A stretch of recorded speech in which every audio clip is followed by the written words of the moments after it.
আমি জাস্ট এইটুকু নিলাম।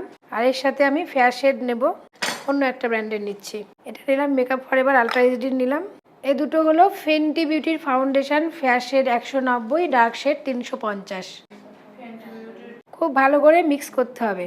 আর এখান থেকে যে মিডিয়াম শেডটা নিয়েছি সেটাও একটু মিক্স করব। আর সব সময় ইউজ করবে ব্রাশে এরকম সাইড থেকে অল্প তুলবে, খুব বেশি তুলবে না।